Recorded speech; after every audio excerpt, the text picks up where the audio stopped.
Bonjour à tout le monde. Nous sommes très heureux ce matin de revenir encore devant vous, dans vos maisons, afin que nous puissions ensemble nous entretenir sur la parole de Dieu. Ce matin, nous sommes toujours dans notre enseignement sur l'étude du livre d'Apocalypse, chapitre 13. Et nous allons aller rapidement prendre Apocalypse, chapitre 13. Et je vais faire la lecture.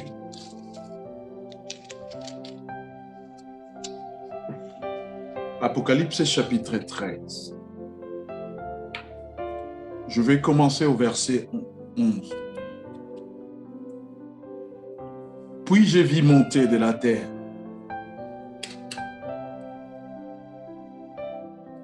une autre bête. Elle avait 2 cornes, semblables à celles d'un agneau, et elle parlait comme un dragon. Puis je vis monter de la terre une autre bête.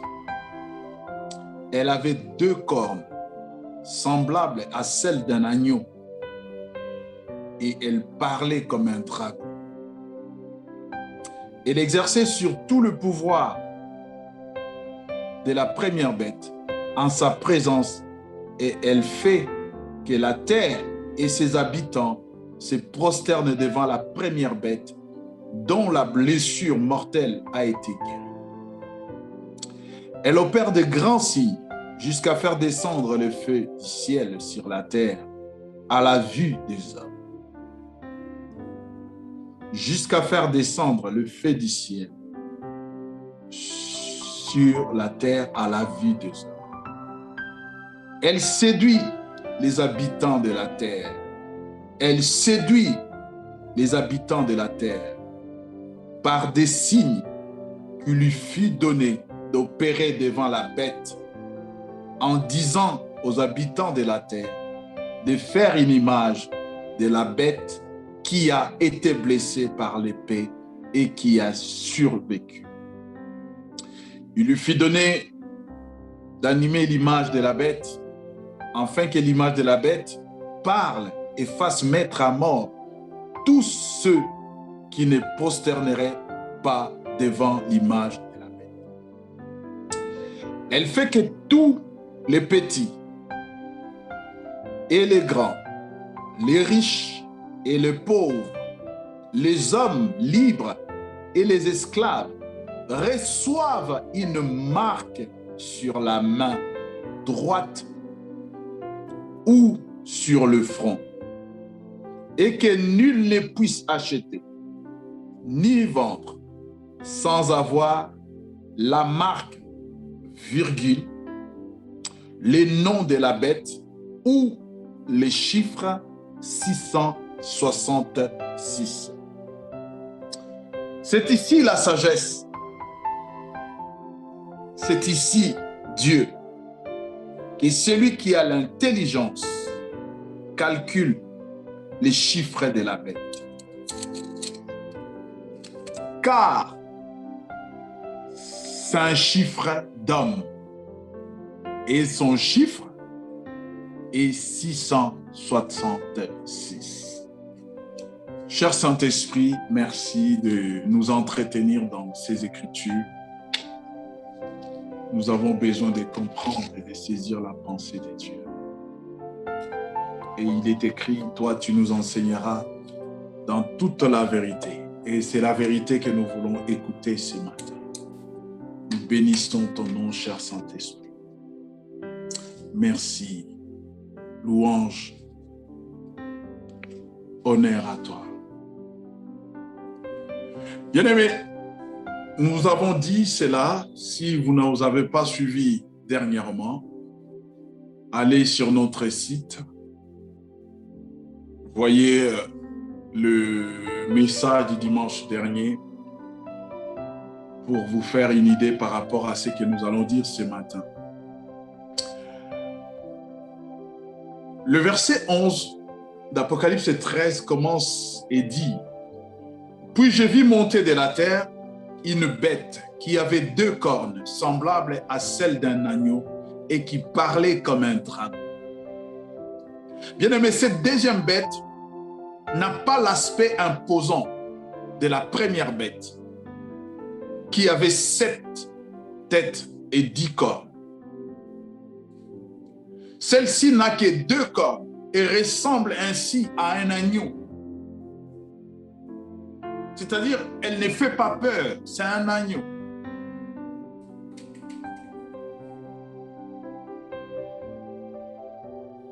Mais ce n'est qu'une apparence. La Bible dit, elle parle comme un dragon.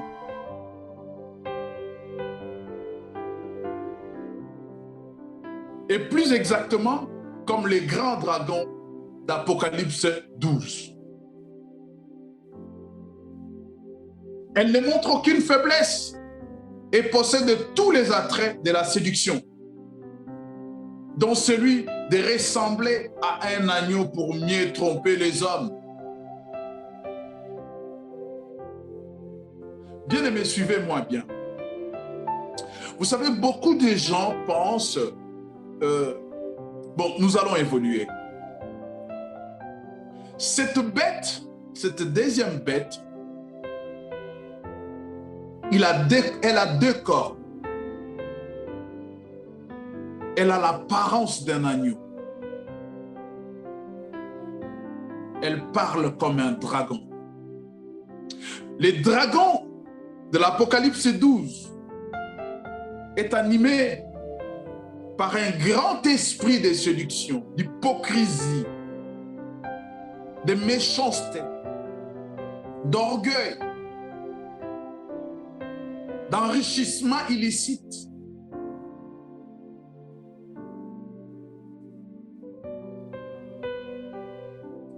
De vouloir faire comme, de paraître comme.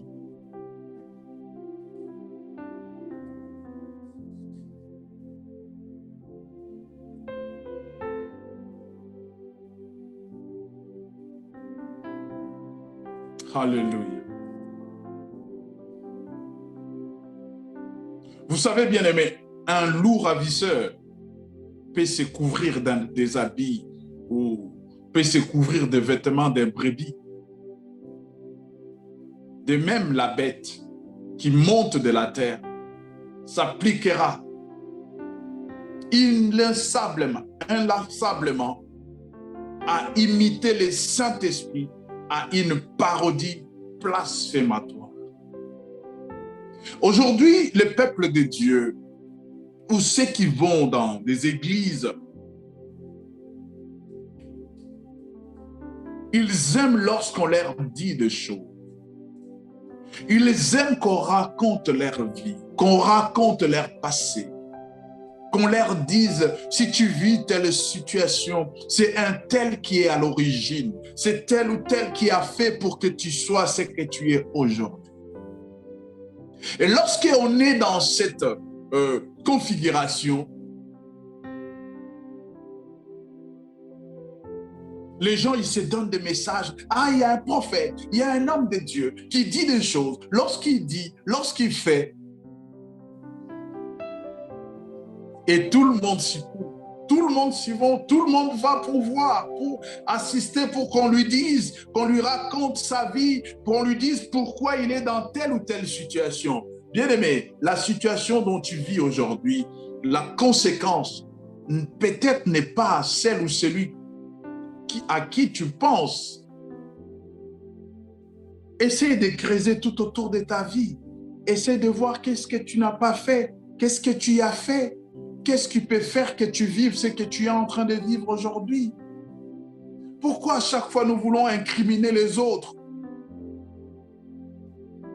Je n'ai jamais vu quelqu'un dire à l'autre, mange à ma place et moi je serai rassasié à ta place.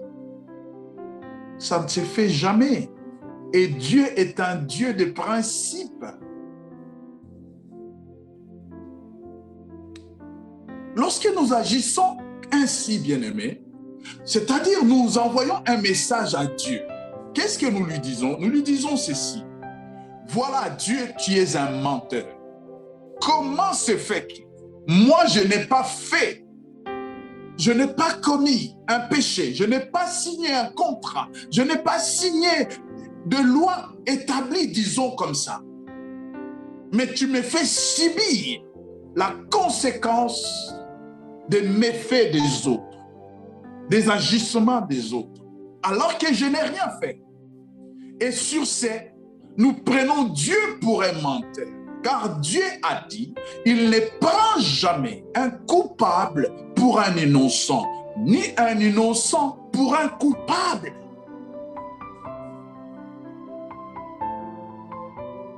Vous savez, Jésus est venu, bien-aimé,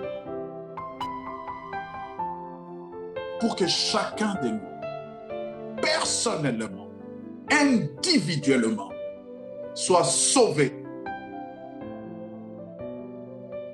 ou qu'il se condamne tous.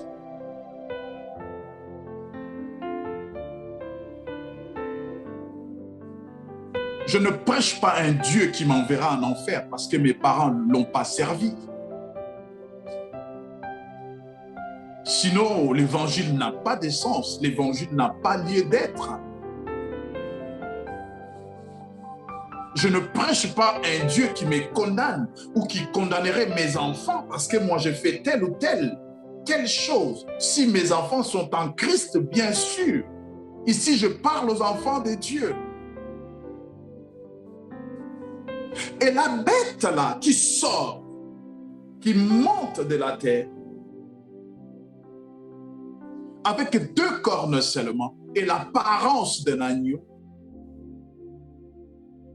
nous les avons beaucoup dans nos communautés. Beaucoup. Je crois Pierre nous tire les oreilles pour dire les loups est dans la bergerie. Les loups sont entrés dans la bergerie.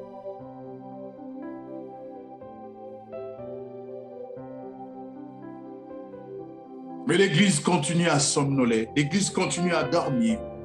Je parle de toi, je ne parle pas de murs, je ne parle pas de dénominations. Je parle de l'Église, toi qui es le temple du Saint-Esprit. Tu as attristé l'Esprit qui est en toi. Tu ne veux pas écouter la vérité du Saint-Esprit parce que tu es borné, tu es abruti. On t'a tellement lavé la tête, on t'a rempli des choses qu'aujourd'hui même toi-même tu n'as plus de volonté. Tu n'agis que parce qu'un tel a dit, parce qu'un tel a fait.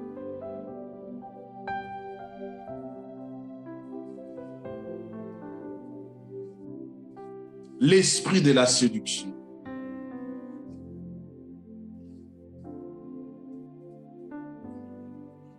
La bête qui monte de la terre, elle prétendra,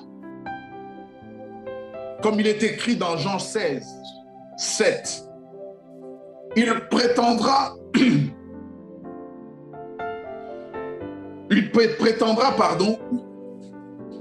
remplir le rôle du consolateur. Mais bien aimé, nous savons que le Saint-Esprit est le véritable substitut du Seigneur.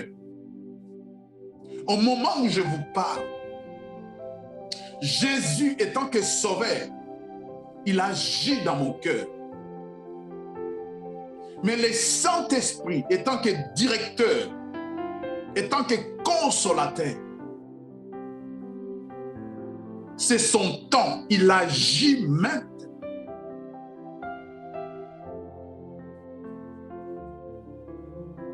Jésus a dit, je ne vous laisserai pas orphelins. Pour ne pas nous laisser. Il fallait qu'il y ait séparation. Pour parler de laisser. C'est-à-dire, c'est séparé pour un temps. Et il dit, je ne vous laisserai pas. Je vous enverrai. Parce que je ne serai plus. Et celui que je vous enverrai, il sera avec vous. Le monde ne me verra plus. Mais vous me verrez. Parce que celui que j'enverrai, il sera en vous. Et moi et celui que j'enverrai, nous sommes un.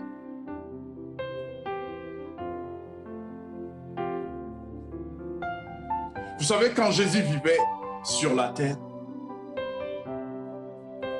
Les gens voyaient les Pères et les Saint-Esprit en Christ par des manifestations. Mais c'était Christ qui les personnifiait. Et en ces jours, bien-aimés, c'est le Saint-Esprit qui personnifie la personne du Père et du Fils en nous.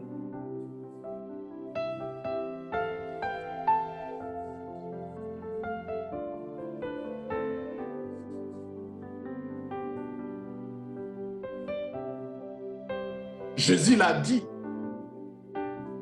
C'était un avantage pour nous qu'il s'en aille. Jean 16, 7 que j'ai cité tout à l'heure, le dit très bien.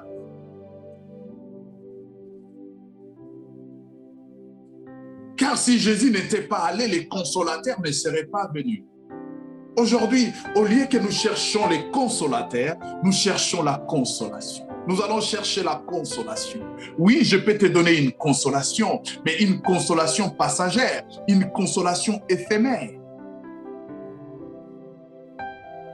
Je dis à quelqu'un, allez à la source. Va chercher les consolateurs. Ne cherche pas la consolation.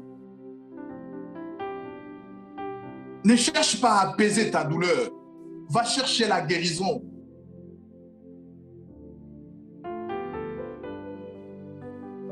Il dit, si je m'en vais, je vous l'enverrai.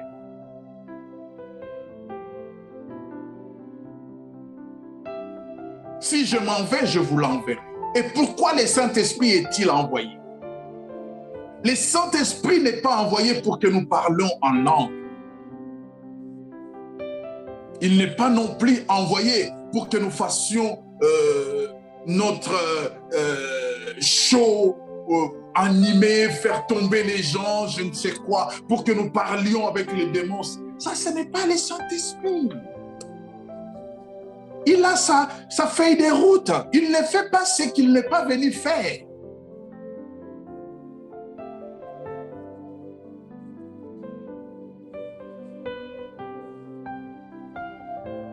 L'Église d'aujourd'hui est devenue mécanique. Très longtemps, nous avons critiqué des catholiques. Nous avons critiqué des religions. Mais l'Église aujourd'hui est devenue pire qu'une religion, pire qu'une religion, pire qu'une des sectes.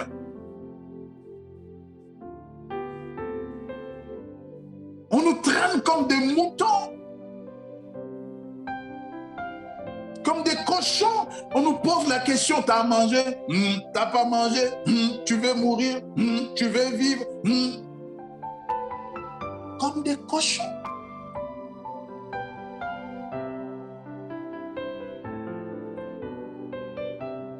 Dans le livre d'Apocalypse, au chapitre 13, le dernier verset dit ceci, que celui qui a de l'intelligence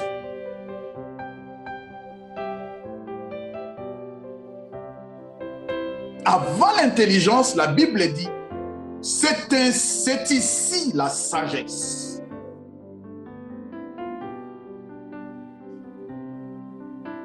Beaucoup de personnes pensent que l'intelligence, il faut aller faire des grandes études. Non. Ça, c'est la connaissance. Ça, c'est l'instruction. Rien à voir avec l'intelligence.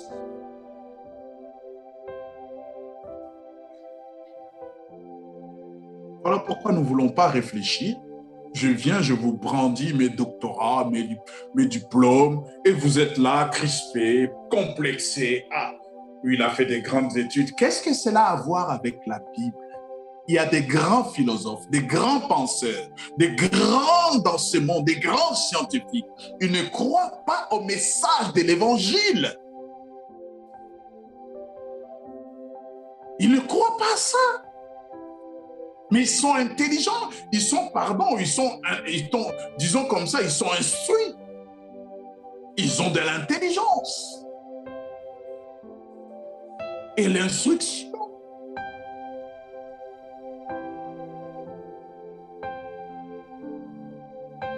Ce que nous avons reproché aux catholiques hier, c'est ce que nous vivons aujourd'hui. Je disais à un ami, je me rappelle encore, nous, quand on allait à l'église catholique, on n'amenait pas nos Bibles. On prenait juste soin de nous pour qu'on soit bien là, parce qu'on avait une autre mission. Nous, on allait pour autre chose.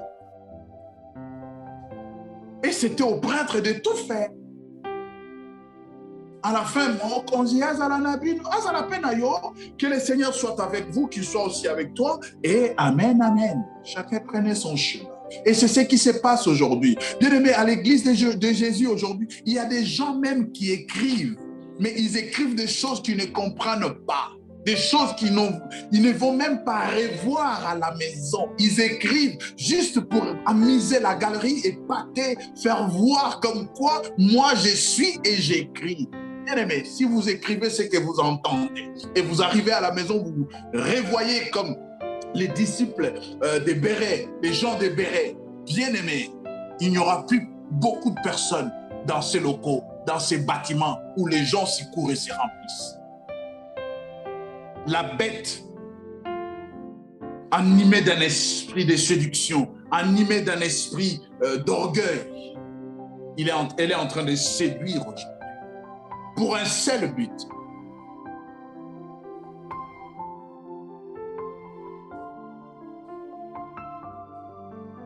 Pour un seul but. Aujourd'hui, les gens se disent envoyer des Christ.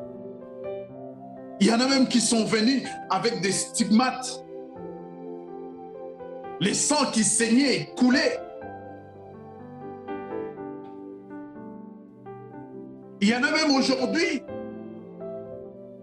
ils ont des queues, je ne sais pas de combien de mètres sur leur agenda. C'est rempli de janvier en janvier.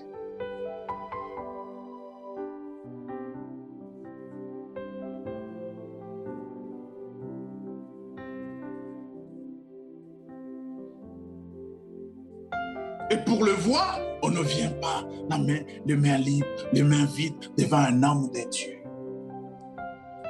Bibi.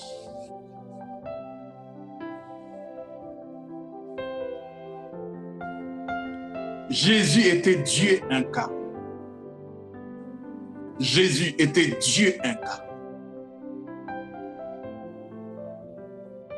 La parole incarnée, personnifiée. Il dit à Philippe, depuis que je suis avec vous, vous ne m'avez pas connu. Celui qui m'a vu a vu le Père. Et à Israël, il y avait une loi. Toute femme qui avait ses menstruations ne pouvait pas toucher. Et tout ce qu'elle touchait devenait impur. Jésus, Dieu personnifié. Cette dame l'a touché, impure qu'elle était. Elle a touché la pureté sans avoir demandé un rendez-vous, une audience, une permission.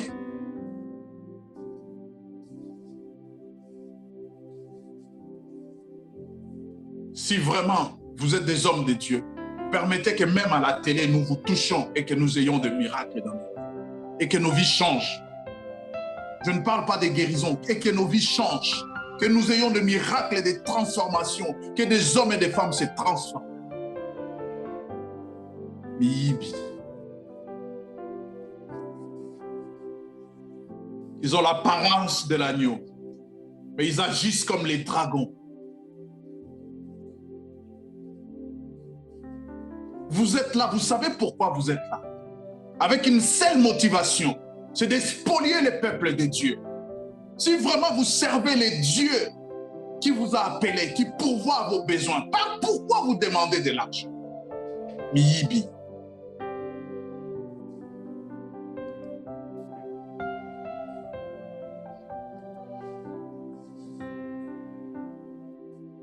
Pourquoi vous ne dites pas aux gens?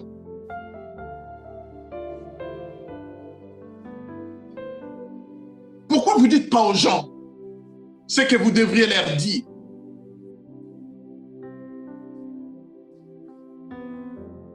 Vous avez des cornes. On vous connaît.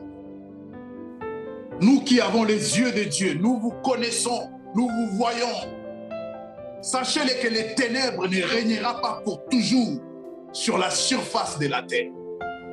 Vous prenez le peuple en otage, alors que vous savez, vous êtes à côté de la plaque. Vous êtes des cymbales, vous êtes des cloches, vous êtes des panneaux indicateurs. Mais vous voulez détourner les enfants de Dieu par des mensonges, par des séductions. Vous n'envoyez pas les enfants de Dieu aller consulter Dieu. Vous leur demandez de venir vous consulter. Qui êtes-vous? Et je voudrais parler à quelqu'un ce matin. La Bible dit, maudit l'homme qui se confie dans l'âme. Même moi, si je me dis homme de Dieu, je ne suis qu'un homme. Je ne suis qu'un homme. Cette femme dira à Jésus, c'est moi qui t'ai touché. Et la Bible dit, avant cela, elle avait perdu non pas seulement sa dignité, non pas seulement sa féminité, non pas seulement son honneur, mais elle avait perdu tout ce qu'elle avait auprès des médecins. Et aujourd'hui, beaucoup, vous êtes en train de perdre auprès des médecins. Et je disais, l'église est devenue mécanique, l'église est devenue obsolète. Il n'y a plus rien, il n'y a aucune substance de Dieu dans nos églises aujourd'hui. Ce que nous avons fait l'année dernière, nous faisons la même cette année. Et nous disons que Dieu est un Dieu multidimensionnel, est un Dieu multifonctionnel. Et Dieu fonctionne cette année pareil, l'année prochaine pareil. Quel est ce Dieu dont nous servons?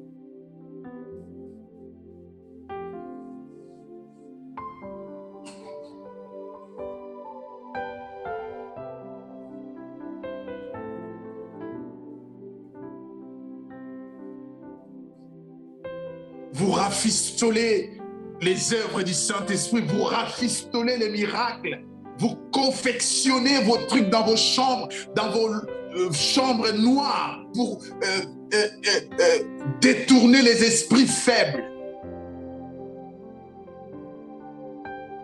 Je dénonce cela.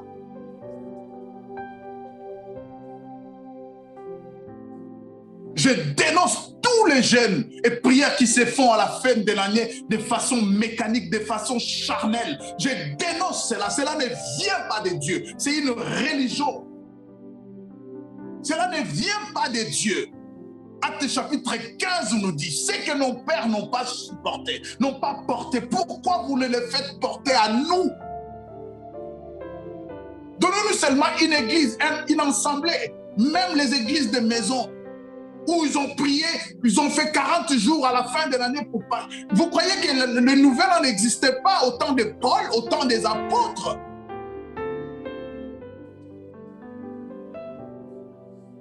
Des religieux. Pourquoi vous vous montrez du doigt aux musulmans? Le décembre, c'est le mois de Ramadan des chrétiens. Je l'ai dit et je le répète.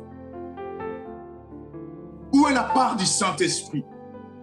Vous êtes devenus mécaniques. Je l'ai dit, je le dénonce. Si quelqu'un connaît un seul verset, un seul mot où les apôtres, nous prêchons l'évangile dont nous prêchons aujourd'hui est fondé sur les enseignements des apôtres. Nous avons un seul fondement, c'est celui des apôtres. Tout ce qu'on rajoute, tout ce qui nous vient d'ailleurs, cela ne vient pas de Dieu. Cela ne vient pas de Dieu. Et après cela, vous avez des enveloppes. Sortez des enveloppes avant. Les jeunes là, c'est juste une mascarade.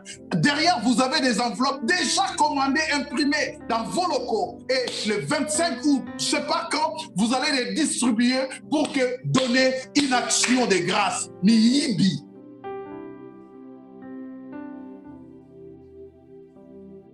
Miyibi. Même si à l'époque des apôtres, il n'y avait pas des enveloppes, donnez-nous un seul verset où à la fin du mois, à la fin de l'année, les apôtres de Jésus faisaient ça. Miyibi.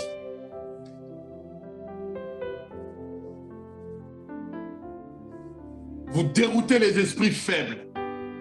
Mais sachez-le que Dieu est juste. Repentez-vous. Libérez le peuple de Dieu. Repentez-vous. Vous pensez que les jeunes de prière influencent Dieu? Dans quoi?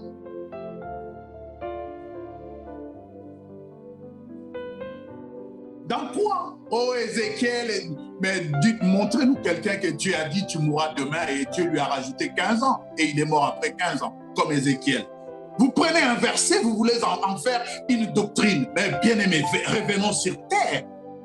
Si nous voulons prendre tous les exemples qui sont passés dans la Bible, nous en faisons une doctrine. Mais attendez, nous allons arriver où? Nous allons arriver où? Vous prenez un verset, vous le sortez de son contexte. Vous avez des cornes. Vous avez des cornes. Dommage parce que ceux qui vous suivent, ils ne veulent pas connaître la vérité. Vous les avez tellement bornés, abrutis, qu'ils sont blayés, ils sont voilés. La Bible dit, le Dieu de ce monde le voile. Dieu, pardon, les a voilés. Oh, bien-aimé, c'est très dangereux. Revenez en arrière. 10 ans, 20 ans. Mais il y aura des frères nés de nouveau, enfants de Christ, qui vont prier pendant 40 jours et 40 jours de jeûne, et ils vont mourir au mois de janvier. Il y aura des gens que Dieu, je ne suis pas là pour inventer, je ne sais pas qui. Je parle de Dieu, de la Bible, de Dieu d'Israël. Dans son plan, il a prévu de rappeler certains de ses enfants au mois de janvier, voire même au mois de décembre, pendant les jeûnes et les prières. Bien-aimés, qu'on ne vous trompe pas. On est pour mourir. Qu'on ne vous fasse pas peur. Quelqu'un qui est né ne peut pas avoir peur de mourir. C'est comme un cadavre. Un cadavre n'a pas peur de pourrir. Il faut dire ça aux gens. On est pour mourir. Paul il dit, Christ est ma vie, la mort m'est un gain. Je ne vais pas finir mon message.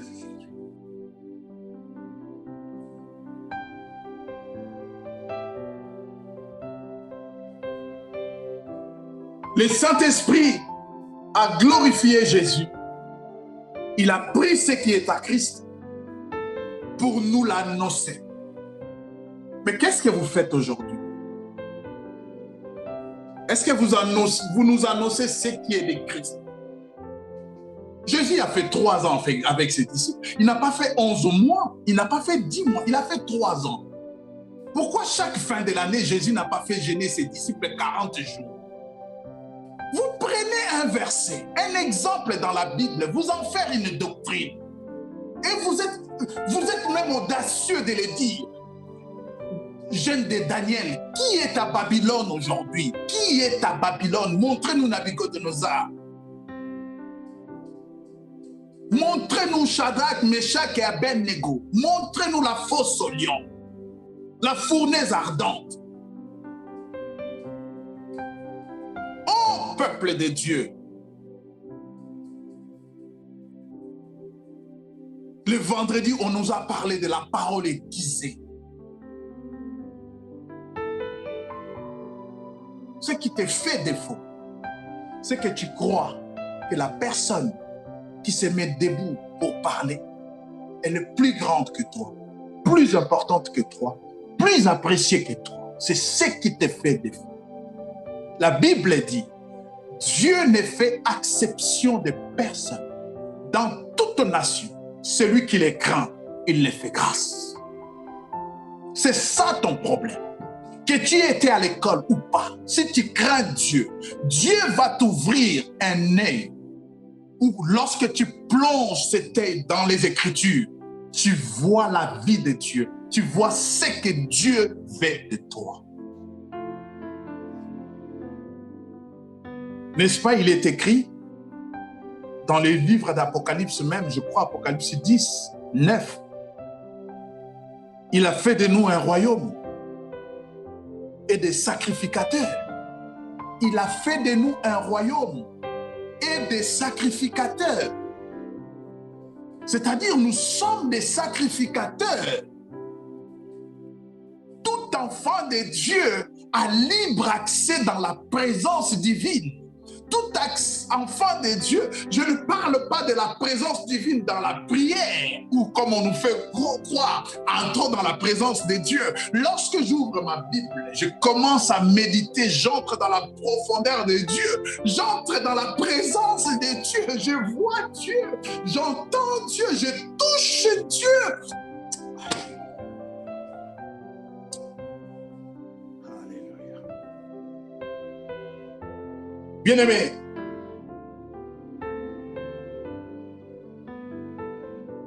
l'Antichrist fera alliance avec le faux prophète, le faux serviteur. Il fera alliance avec eux. Les faux prophètes, c'est le bras droit de l'Antéchrist. Je parle de l'Antéchrist parce que même aujourd'hui, les gens... ils ne savent pas faire la distinction entre antichrist et antéchrist. Il y a, oui, antichrist et anté. Il y a anti et anté. Allez voir, allez demander à vos pasteurs. Bon, on évolue. Elle exerce toute autorité de la première bête en sa présence et elle obligeait la terre et ses habitants à adorer la première bête dont la blessure mortelle avait été guérie.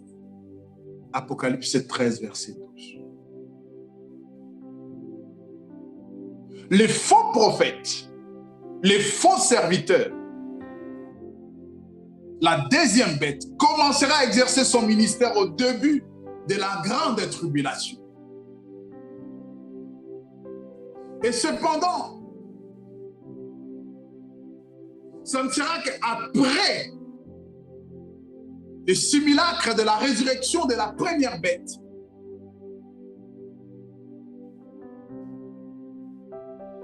que l'Antichrist, qui sera revêtu de l'autorité de Satan et qui subjuguera tous les habitants de la terre.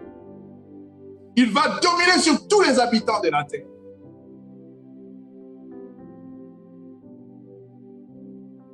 Il sera entouré d'une multitude de serviteurs, préparés d'avance. Il aura 10 rois qui travailleront avec lui. Et là, il disposera aussi d'un collaborateur direct, très puissant.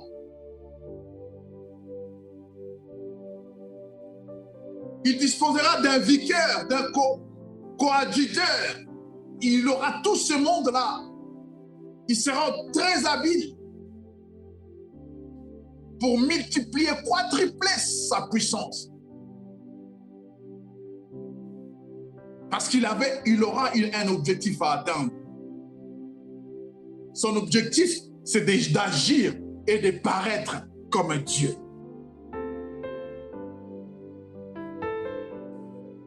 Parce qu'il ira jusqu'à se proclamer Dieu dans les temples de Dieu. Daniel 11, 36. Si vous voulez les lire, allez lire Daniel 11, 36.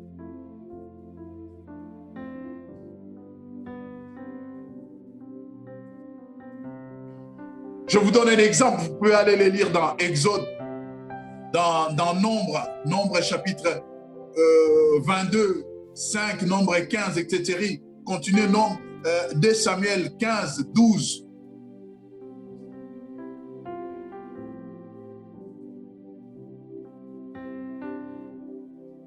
L'histoire de ces prophètes, de Balak, vous connaissez ces histoires. L'histoire de Janès et Jambres, qui avait été l'appui indispensable à Pharaon. Exode 7, 11. Les devins de Balaam avaient pari nécessaire à Balak. De Timothée 3, 8. Absalom n'avait pas voulu se passer des conseils d'Antitophel, ni Akab, des soutiens des prophètes de Baal. De même, il y aura connivence entre Antéchrist et le faux prophète qui soumettra les foules et les persuadera du bien fondé et des avantages de l'idéologie officielle de l'Antéchrist.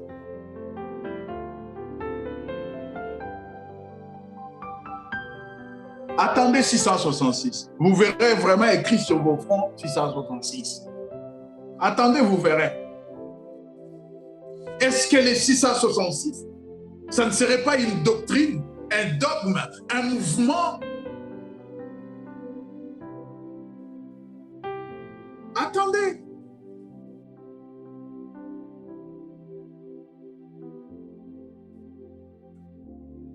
Elle, la deuxième bête, opérait des grands prodiges jusqu'à faire descendre le feu du ciel sur la terre. À la vue des hommes, elle séduisait les habitants de la terre par les prodiges qui lui étaient donnés d'opérer en présence de la bête, disant aux habitants de la terre de faire une image de la bête qui avait été blessée par l'épée et qui vivait. Aujourd'hui, les gens sont tellement fatigués. Ils ont confondu bientôt et maintenant. Depuis que vous nous disiez Jésus revient bientôt, ça fait des années, ça fait des siècles. Et comme ça tarde tellement, je parle de ceux qui sont à l'église. Ça tarde tellement. Nous avons commencé à rafistoler, nous avons commencé à créer des choses pour essayer d'apaiser, pour essayer d'amadouer, pour essayer de faire comme si. Il y a ceux qui vont en Israël chercher de l'eau, chercher de l'huile. Cette huile vient d'Israël, c'est de l'huile pure. Cette eau vient du Jourdain. Oh, bien-aimé. Quand la tébine peut vous quitter, ça va gerber de fleurs dans ton bois Christ. Posez-la.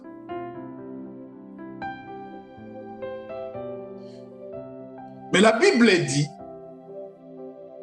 la deuxième bête fera des grands prodiges au point de faire descendre le feu du ciel à la vue des habitants. Je rends gloire à Dieu parce que les choses que nous prêchons la Bible, nous prêchons la parole de Dieu. Et dans nos églises, depuis que nous avons commencé à descendre le feu, on ne l'a jamais vu. Mais je vous dis, bien-aimés, la Bible dit, ce que l'Antichrist fera, la deuxième bête fera, il fera descendre le feu du ciel aux vues d'opérer des grands disant aux habitants de la terre, à la vue des hommes. C'est-à-dire, on verra le feu descendre du ciel. Ainsi dit la parole.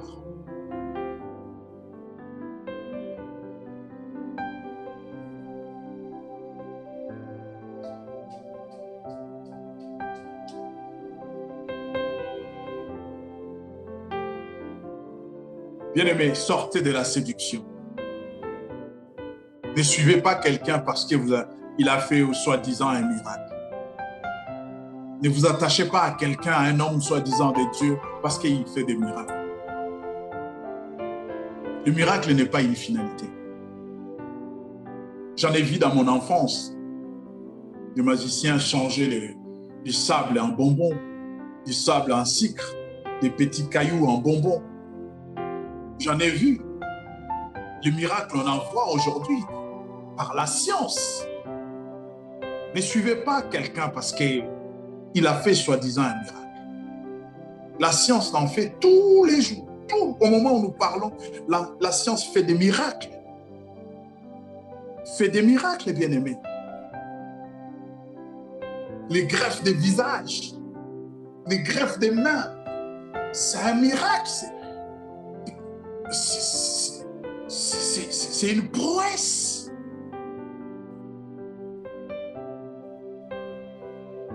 Ne suivez pas les miracles. Ne suivez pas les miracles. Beaucoup de gens font des miracles, mais ils n'ont pas la parole. À quoi sert un miracle sans la parole? À quoi sert un miracle? Ce n'est pas le miracle qui change l'homme. Je n'ai pas vu dans ma Bible un miracle qui a changé l'homme.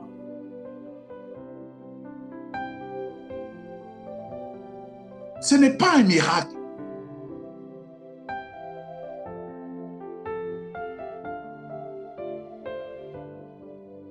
Qui nous fera entrer dans la présence de Dieu.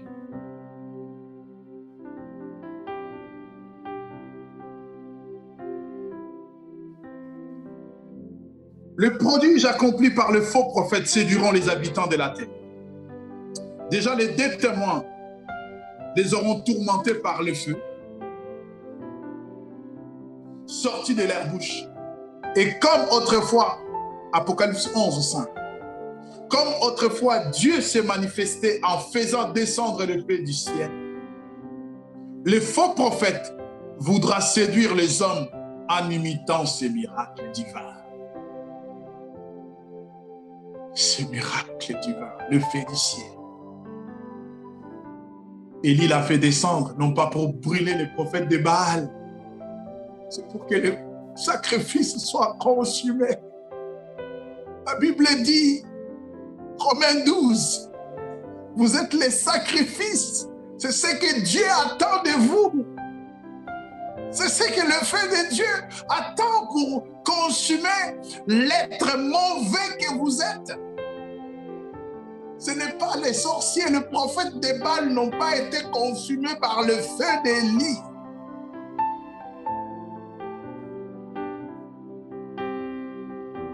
Vous avez besoin, vous, à offrir vos corps comme un sacrifice saint, vivant, irréprochable, afin que le feu de Dieu descende sur l'autel pour consumer les mauvais caractères, les mauvaises habitudes, la mauvaise vie que vous avez. C'est ça que le feu de Dieu attend dans vos vies. Et vous, vous prenez le feu de Dieu, vous le déroutez chez les... Non! Non! Tant que je n'ai pas offert mon corps comme un sacrifice, le feu ne peut pas descendre sur moi pour consumer. Un sacrifice est mis sur l'autel. Voilà comment vous placez les sorciers sur l'autel de Dieu et vous les envoyez le feu. Bien-aimés, ils ont les Écritures. Et surtout, ne les sortons pas de leur contexte. Surtout, ne faites pas interpréter la Bible par vos pensées. Oh, Jésus a dit, les disciples ont dit, est-ce qu'on peut être à la fin? Donnez-nous la fin.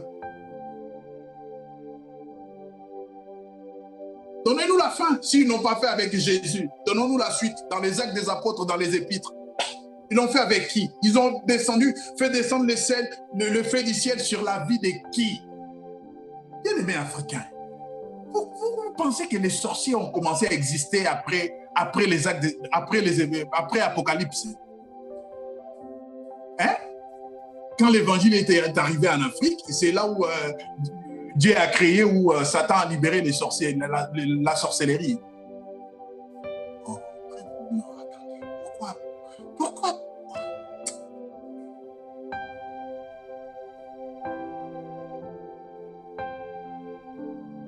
Vous connaissez l'histoire d'Aaron, Exode 32. Tellement que ça tarde. Fais-nous quelque chose qu'on peut voir, fais-nous quelque chose qu'on peut voir, toucher, agir. Oh, attends, pasteur, il faut quand même 10-15 jours de jeûne, il faut quand même qu'on jeûne, il faut quand même qu'on fasse, il faut quand même qu'on bouge, il faut quand même... Veau d'or. Les jeûnes et prières de fin de l'année, veau d'or. Je l'ai dit en vous regardant dans les yeux, veau d'or. Si quelqu'un vient vous annoncer un autre évangile que celui que nous vous avons annoncé, qu'il soit anathème. Paul n'a pas fait gêner les gens 40 jours, je sais combien de jours. Paul n'a pas fait gêner les gens à la fin de l'année. C'était qu'à la fin de l'année que vous craignez Dieu. La vie de Dieu doit être constante. La relation avec Dieu doit être permanente. Ce n'est pas seulement qu'à la fin de l'année, ce n'est pas seulement qu'à midi ou je sais à quelle heure. Aaron.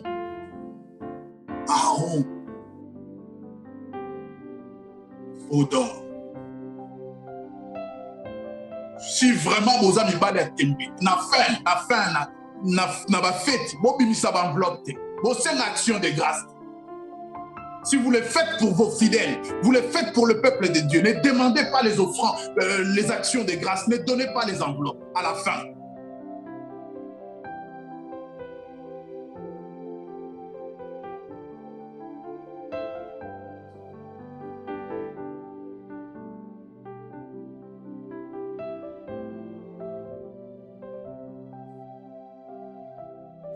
Bien-aimé, l'orgueil de l'Antichrist sera sans borne.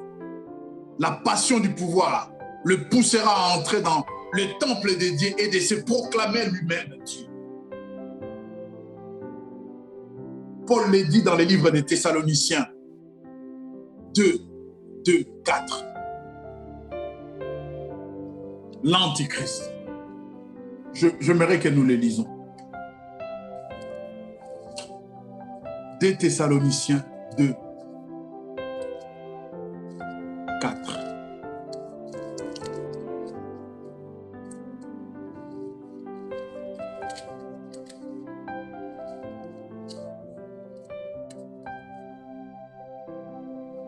La Bible dit,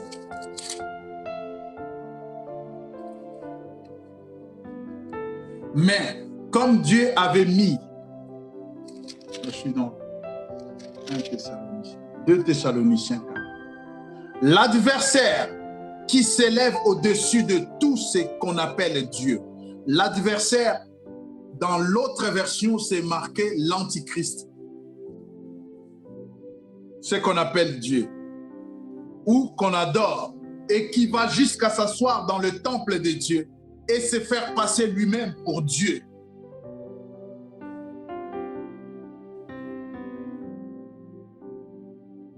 Aujourd'hui, nos pasteurs sont devenus des demi-dieux. Avant de partir, il faut qu'ils prient pour nous. Il y en a même la signe de la croix que nous avons reproché aux catholiques. Ils le font aujourd'hui.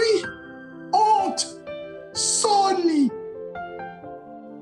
kindoki.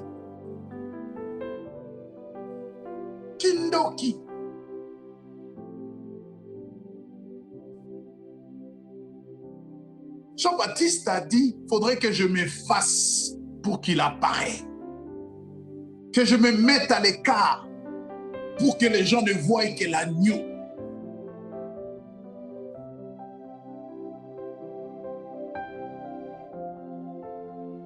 Des envieux. Vous vous enviez entre vous. Vous enviez le monde. N'est-ce pas, vous prenez l'exemple. Et les ministres du monde, répentez-vous.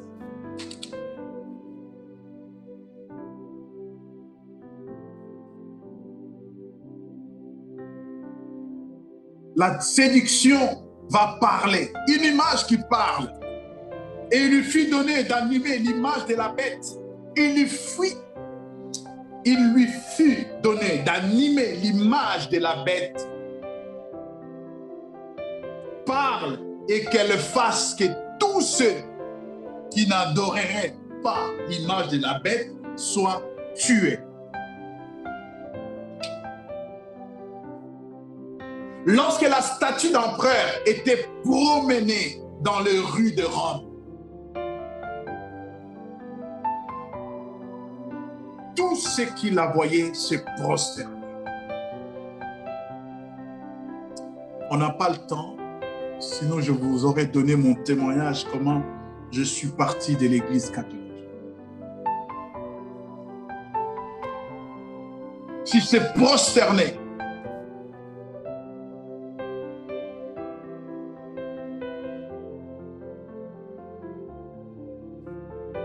Nous voyons dans le monde, il n'y a pas longtemps, avant le premier confinement, les chefs religieux, les grands chefs religieux d'une religion étaient dans la contrée de l'Amérique du Sud, là-bas. Et quand ils organisent ce qu'ils appellent les processions, le peuple vient se prosterner. Le peuple se prosterne. Le peuple vient, il se met à genoux devant la statue. Et à ce moment, ça sera pareil au jour de faux prophètes. Et ce que nous sommes en train de voir, c'est juste le préambule. C'est juste une préparation. Et il y a un vent aujourd'hui. Ce vent souffle. C'est mon Père spirituel. C'est les esprits de Père. C'est les pères. C'est juste une préparation. Ce n'est pas biblique, bien-aimé. Lukuta miidi.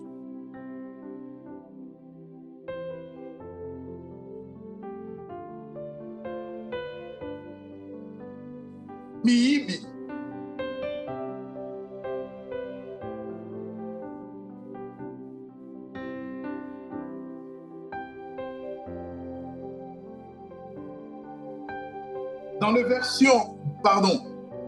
Dans l'expression traduite par animé, au verset 15, se trouve dans les termes grecs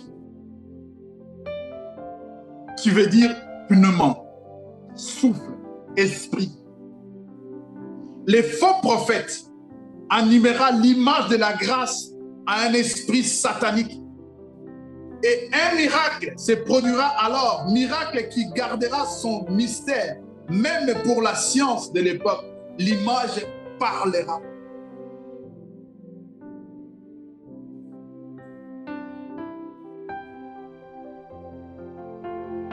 Parce que le pouvoir lui sera donné de faire animer l'image de la bête. Et tout cela sera fait dans un seul but.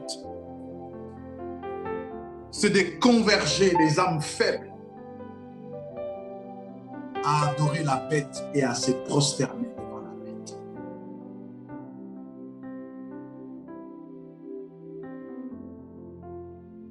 Aujourd'hui, regardez dans vos églises, quand le pasteur il dit on va aller en Israël, tout le monde, même ceux qui sont en découvert, ils vont encore creuser les découvertes pour aller en Israël. Ça, ce n'est qu'un début. Ce n'est qu'une préparation. Ça sera une image qui sera propagée, qui sera, je ne sais pas, multipliée, reproduite à l'infini. Il passera en boucle, comme l'information sur BFM ou iTélé.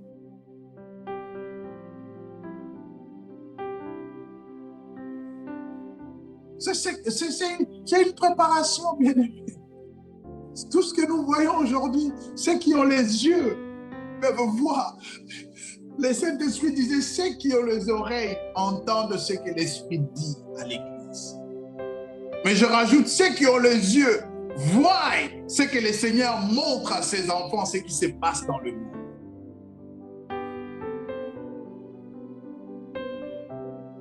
Malheur à celui qui dit au bois, lève-toi, à une pierre muette, réveille-toi. Voici, elle est garnie d'or et d'argent, mais il n'y a point en elle un esprit qui l'anime. Habakkuk 2, 19. Photo ya mutumoro ya munene na église. Et les gens prient, les philosophes, les intellectuels, les bacs plus, je ne sais combien. Photo ya mutumoro ya munene.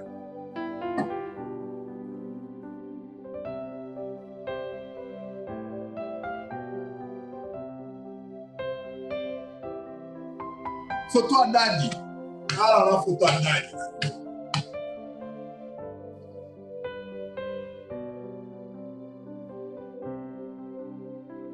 Continuez.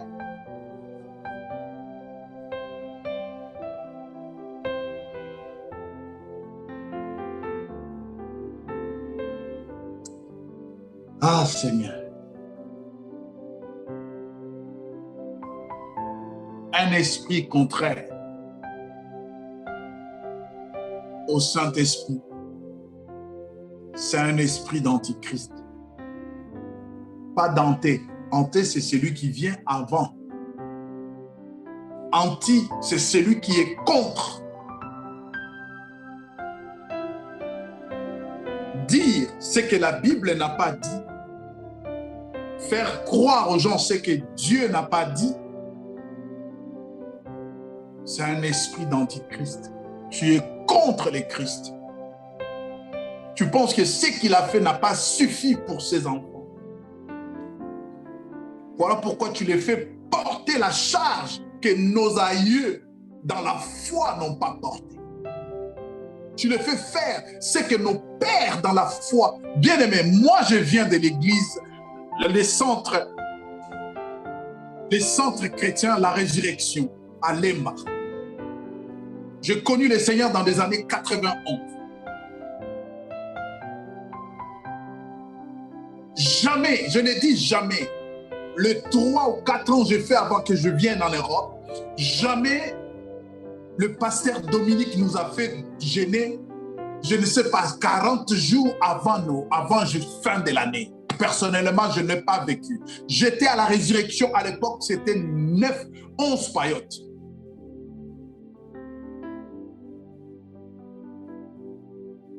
C'était 9 régions, oui.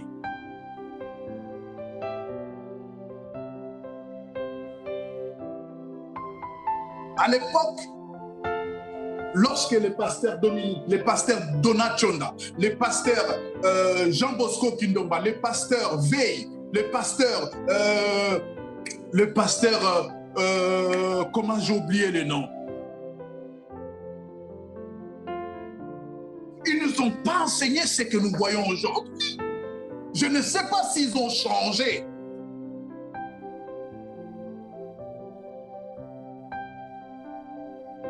Le pasteur Soumbela, oui. Ils ne nous ont pas enseigné ce que nous voyons aujourd'hui. Et Paul dit dans les Actes des Apôtres, Actes chapitre 15, ne faites pas porter aux disciples ce que nos pères n'ont pas pu faire, n'ont pas pu porter. Moi, ce sont ceux-là, mes pères dans la foi. Ils ne m'ont pas fait gêner. Je ne sais pas, peut-être qu'ils ont changé aujourd'hui. Moi, je vous parle des années 90.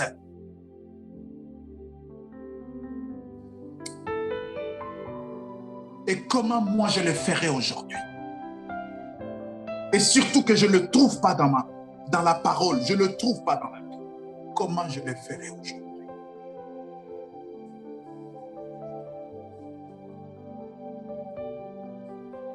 Comment je le ferai aujourd'hui?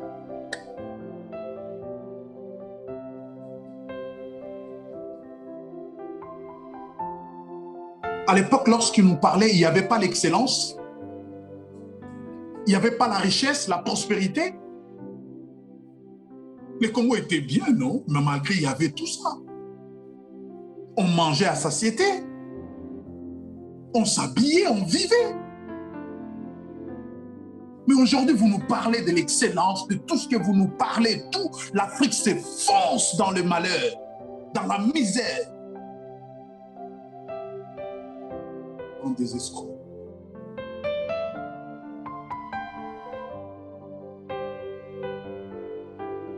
À vous qui êtes en Europe, allez faire l'excellence dans vos pays d'où vous venez.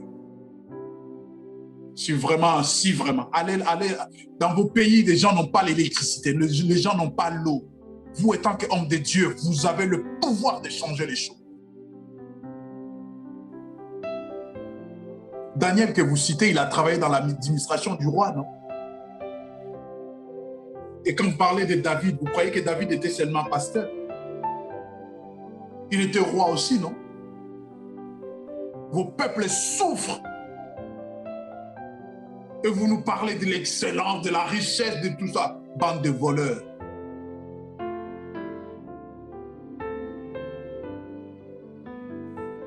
Distraction. Voilà pourquoi vous avez rendu les païens insensibles. Et certains ne croient même pas au message de l'évangile. C'est à cause de vous. Le mouvement de religions africains ou de dieux des étrangers a émergé. C'est à cause de vous. Parce que vous ne dites pas la vérité aux gens. Vous ne dites pas la vérité aux gens. Vous êtes injuste, corrompu, égoïste, hypocrite, orgueilleux.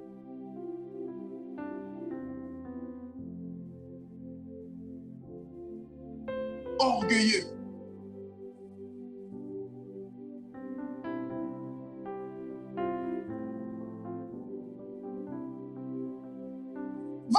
Va faire une grande église à Bibwa au Congo. Va faire une grande église à Bibwa là-bas. Va faire.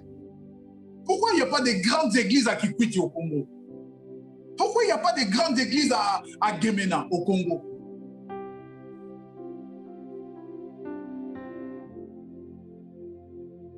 Bande des escrocs. Allez en Afghanistan, allez établir vos excellences là-bas, vos richesses là-bas. Allez faire gêner les Afghans.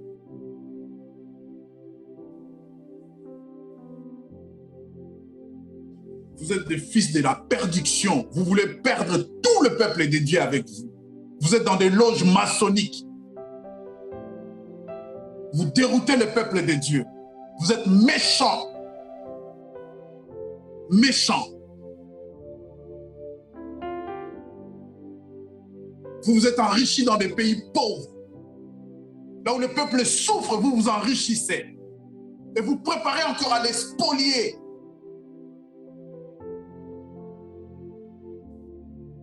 Vous leur nourrissez des faux espoirs. Le réveil est arrivé en Afrique centrale dans les années 80. Pourquoi les choses ne marchent toujours pas? Parce que vous n'avez pas dit la vérité au peuple. Dieu a déjà fait. Dieu a déjà tout fait.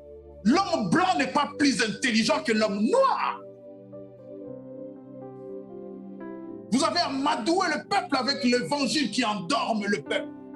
L'évangile, la Bible dit, est une puissance et le salut de quiconque croit. Comment le peuple croit à cet évangile et ils n'ont pas ce salut? Dans le salut, il y a la bonne vie. Dans le salut, il y a le bien-être.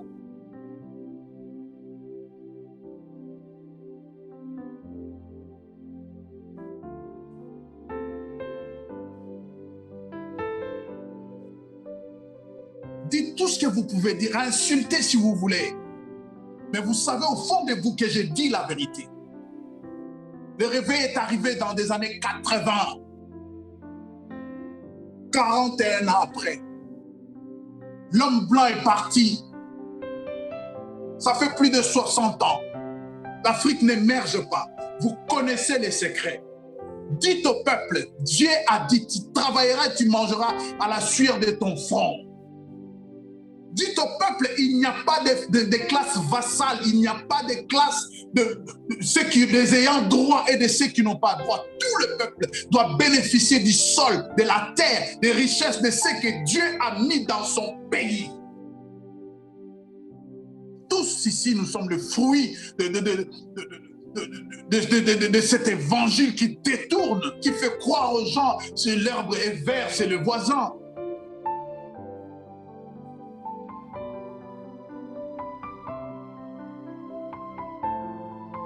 Au moment où je parle, il y en a, vous avez des flacons d'huile. Vous avez des enveloppes que vous préparez pour aller donner aux soi-disant hommes de Dieu pour qu'ils prient afin que vous puissiez voyager. Et on donne des prophéties, toi tu vas voyager, Dieu va... Attendez, c'est quoi ça? On est où là? Pourquoi? Bon.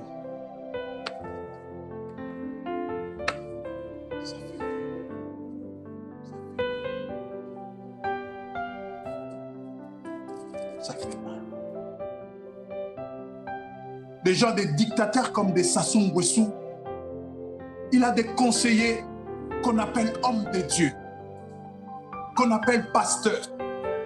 Des dictateurs comme des Sassou Nguesso, des traîtres comme des Tshisekedi. Oh, ils ont des conseillers pasteurs, des sanguinaires comme des Obiangem, Ils ont des conseillers comme pasteurs.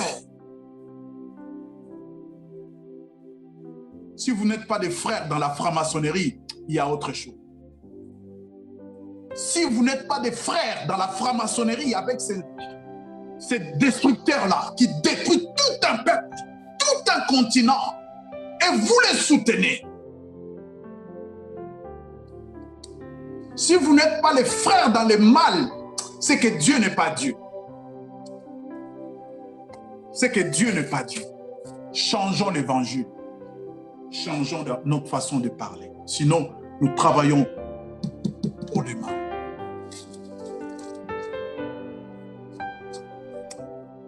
Que le Seigneur vous bénisse.